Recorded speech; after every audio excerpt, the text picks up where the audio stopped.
Now students, let's come to enterprise risk management. We did a risk management process. So what is the difference between risk management and enterprise risk management? The risks which are faced by organizations today. What are the risks? It is not only about terrorism. Before we used to think it is terrorism. When we think personally of risk, we are largely thinking of terrorism. That's not the point.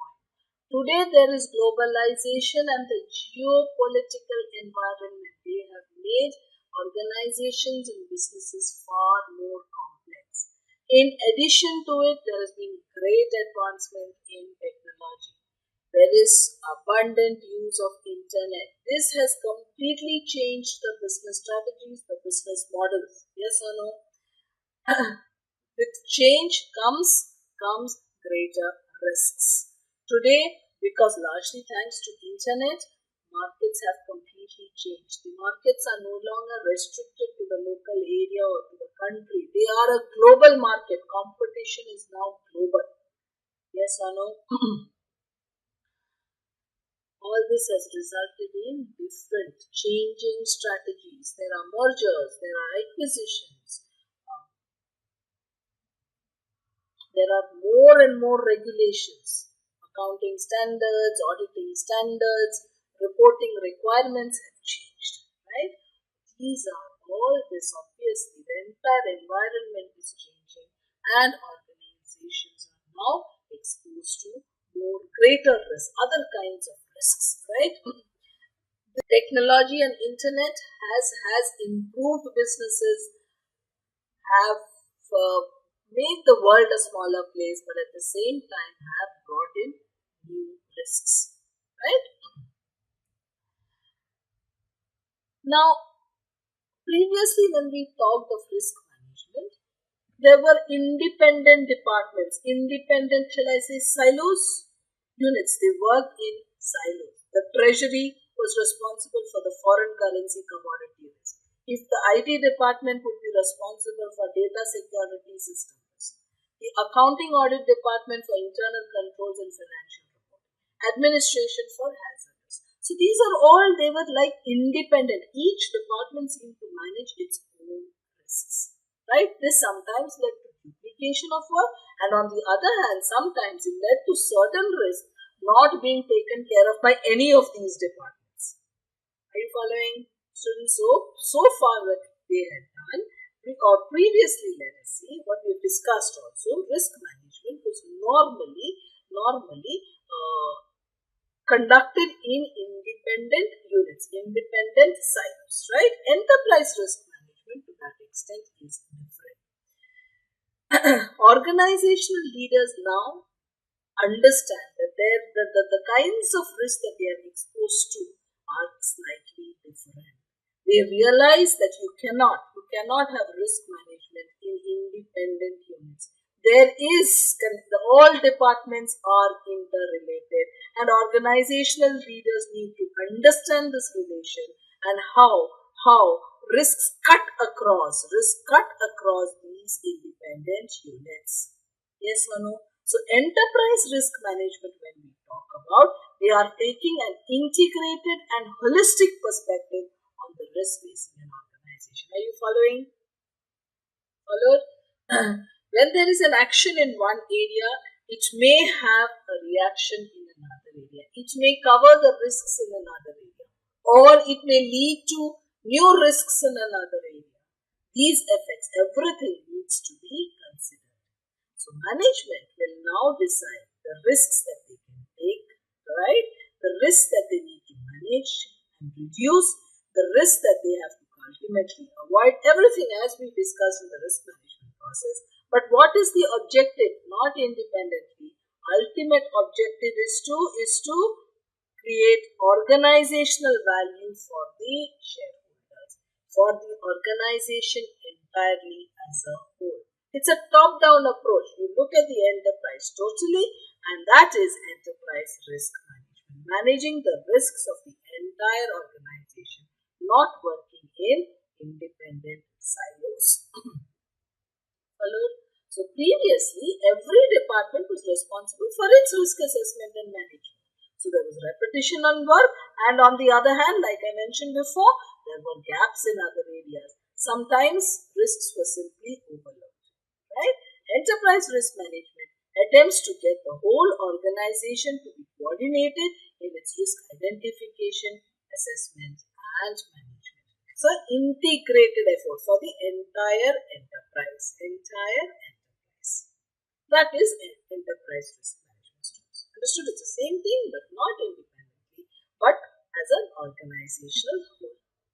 Let us look at some definitions, students. Your own institute of management accountants, their definition, according to them, it's a very good definition. Let's break it up. Let's look at each of these. It's a structured and disciplined approach. Okay, it aligns strategy, right? When we talk of risk management, what are we trying to do, students? We are trying to ensure that our objectives can be met as smoothly as possible. The strategic objectives of the organization can be met as smoothly as possible. So it will align the strategy, the processes, the technology, and the knowledge. All this is used to achieve this objective, right? With the purpose of evaluating and managing the uncertainties. This is what we are talking of, the risks, right? That the enterprise faces as it tries to create value. It is holistic, taking the entire organization as a whole, integrated, forward-looking, and process-oriented approach to managing all the key business risks and opportunities. It considered both, right? Not just financial ones, with the intent of maximizing shareholder value as a whole. This is enterprise risk management. Very good definition. You understand, you get the picture, students, right? And look at another definition also, the definition by COSO. COSO, we had mentioned this in part 1. What was the COSO, students? The Committee of Sponsoring Organizations of the Treasury Commission. So there was a Treasury Commission, and the members of this committee were accounting bodies. Members of the accounting bodies, they came together to introduce an internal control framework, and in 1992 they released the internal control integrated framework model. In 2004, the same committee, they expanded the model and introduced the enterprise risk management integrated framework. Subsequently, in 2013, COSO released an updated framework which is known as the 2013 Internal Control Integrated Framework. So there is an ERM framework and internal control framework. They are complementary to one another. They are intended to be complementary and neither supersedes the other. The ERM framework notes that the internal control is a part of enterprise risk management, right? Having internal controls is like a risk mitigation, correct? So it's a part of the ERM process, enterprise risk management. Follow? So what is the definition according to COSO? Enterprise risk management again is a process. Who is it affected by? By the entities, everybody in the organization actually. The board of directors, the management, other personnel. It's applied in, so it's a process applied in strategy setting and across the enterprise. This is the difference between the risk management and enterprise risk management, designed to identify potential events that may affect the entity and manage risks to be within its risk appetite, to provide reasonable assurance regarding the achievement of the entity's objectives. This is how COSO has defined enterprise risk management. You don't need to mug up the definitions, but so that you get an understanding of what we are talking about or how ERM is actually different from what we discussed so far, the risk management process as was before. So ERM is an ongoing process involving the entire organization. It is a top-down approach than the traditional risk management process, right? ERM approaches the risk management from the perspective of the entire organization. Now, one more thing, students, when you're talking of ERM, objectives in an organization. We can break the objectives. We are not talking of ERM here. We are talking of objectives in an organization. Okay. may be the strategic organization's high-level goals according to the mission, right? Operations, in order to achieve this, the effective, efficient uses of its resources daily, right? So that ultimately we will be achieving the strategic objectives.